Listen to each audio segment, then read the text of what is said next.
Hey, Groovy Gardeners. All right, I am going to do a follow-up on the video where I said, hey, I'm trying a new technique for Haskaps, and because I'm sure you've probably noticed that my technique for doing cuttings is very, very different than everybody else's, and I'm okay with failure. I'm trying different things. I want to learn different things. I love how people do it with their little plastic bins and their perlite and their peat moss and their sand and their little misters, and it's adorable, and they get wonderful results. But I kind of want to see if I can figure out how to do this by getting as close to what Mother Nature's got to work with, which is dirt and sun and water. And if it doesn't work, well, I'll have learned something, and hopefully the plants won't be too pissed off at me. So anyways, let's gonna zoom in and take a peek. So the first group, remember I was talking about the Haskaps and that I had cut them way too long. And the first bunch that I did, it allowed the guys at the top to dry out. It was just so hard on the plants. So what I had gone to was like a two and one node system, right? Two nodes below the ground, one node above. And amazingly, I'm sure if you can see this little guy, they're surviving. And not just 10% of them, I'm going to say probably 70% of them. I don't know if they're rooting, but I do know that they've gone from being sticks with absolutely nothing on them, we're not keeping existing leaves alive, to sticks that are producing shoots.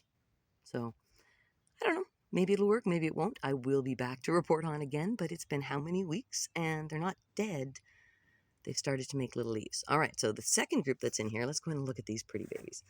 Aren't they something? Okay, so,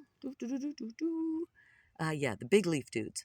All right, same thing. They had almost no leaves on them, and those are kiwi vines. Right, once again, I'm doing it the unconventional method. I'm literally sticking them in potting soil and watering them and leaving them outside. And they are alive. I have lost almost none of these guys. They are continuing to turn out gorgeous leaves.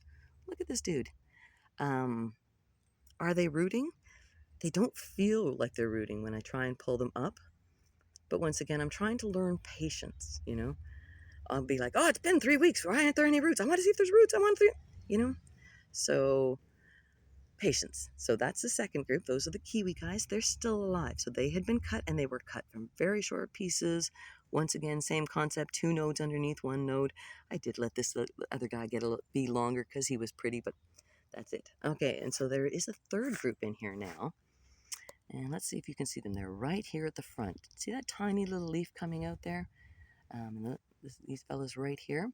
The very front row. Oh, see, this guy's got a leaf. This, and see that thorn right above him? This is sea buckthorn. All right, so my friend, the amazing and incredible veggie guy who knows everything and is wonderful, he brought me a couple of branches from Ontario that he managed to keep alive of sea buckthorn, and I've got this going on. So once again, no idea if they're going to root. I have no idea if this is going to be successful. But compared to the last video where you looked at these guys and they just looked like sticks in the ground, wasn't much going on, everything's still alive. So maybe it'll work, maybe it won't, but I'll be back again in 4 weeks. If they've survived, I will do a little update. And if they haven't survived, I'll do an update as well so that you don't make the same stupid mistakes that I do. So I'm trying. I know you're trying. We're all trying. My goodness, it's complicated out there being human, isn't it? Breathe in, breathe out. Grow our joy. Love y'all.